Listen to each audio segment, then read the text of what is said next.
Hello সবাইকে, আমি শ্যামলী। তোমাদের সবাইকে স্বাগত জানাই রোদ্দুর আর আমি পেজে। আজ ষষ্ঠী, এদিকে আকাশের মুখ ভার, টিপটিপ করে বৃষ্টি পড়েই চলেছে। কিন্তু এই সব কিছু উপেক্ষা করি মনের অফুরন্ত আনন্দ নিয়ে এই ষষ্ঠীর দিনে বেরিয়ে পড়েছি ঠাকুর দেখতে। এই যে আমরা চলে এসেছি একটা ঠাকুর দেখার জায়গায়। বাংলায় লেখা আছে সুস্বাগতম, ওয়েলকাম। এখানে সেভাবে কোনো বড় প্যান্ডেল করে পুজোও হয় না, ছোট্ট হয়তো প্যান্ডেল করে হয়, আর ম্যাক্সিমাম জায়গায় হলের মধ্যে এখানে দুর্গাপুজো হয়।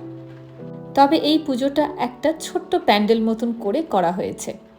এত বৃষ্টি হয়েছে, দেখো চারিদিকে জলও জমে গেছে। এখানের কোনো কিছুই সাজানো হয়তো কলকাতার মতো চাকচিক্য থাকে না। এখানের মণ্ডপ হয়তো ছোট, কিন্তু তোমার মনে হবে ভক্তি কোনো অংশেই কম নয়। প্রচুর লোকের এখানে সমাবেশ, দেখো কত কত ইন্ডিয়ান এখানে ভরে আছে। চলো ধীরে ধীরে ঠাকুরের জায়গাটা দেখাই। ঠাকুরটাও কিন্তু বেশ সুন্দর। তোমাদেরকে দেখাই কত লোক, কারোর বা নবরাত্রি, কারোর বা দুর্গাপুজো, কিন্তু সবাই একই উদ্দেশ্যে একই জায়গায় আমরা মিলিত হয়েছি। কলকাতার বাইরে থাকলেও মনে হয় পুজোটা একটা যেন আবেগ। পুজো মণ্ডপের বাইরে এসে দেখি কি সুন্দর কাশফুলের মতো কি সুন্দর ফুলগুলো।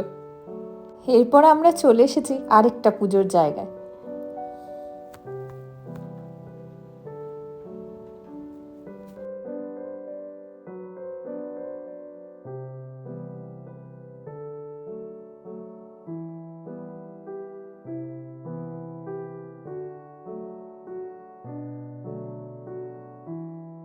এই পুজো মণ্ডপের ভিতরই কত রকমের শাড়ির স্টল বসেছে, ব্লাউজের স্টল বসেছে,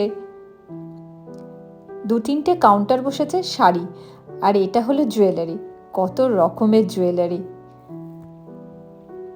এই পুজোর মণ্ডপেও কিন্তু বেশ ভিড় রয়েছে। এই ঠাকুরটাকেও কিন্তু বেশ সুন্দর দেখতে। সন্ধেবেলায় বসে ঠাকুরের একটু আরতিও দেখতে পেলাম, বেশ মনটা ভরে গেল। বিদেশে আমাদের কলকাতার মতন ঠিক দিন ক্ষণ সব কিছু মেনে এখানে পুজো হয় না, কিন্তু সবশেষে এটাই মনে হয় মায়ের ভক্তিটাই হয়তো সব কিছু। বিদেশে থেকেও মাকে যে মন ভরে ডাকতে পারছি, এটাই হচ্ছে সবচেয়ে বড় পাওনা। মাঝে মাঝে এটাই মনে হয়। আর এই মণ্ডপের বাইরে ছিল একটা ফুড স্টল, সেখানে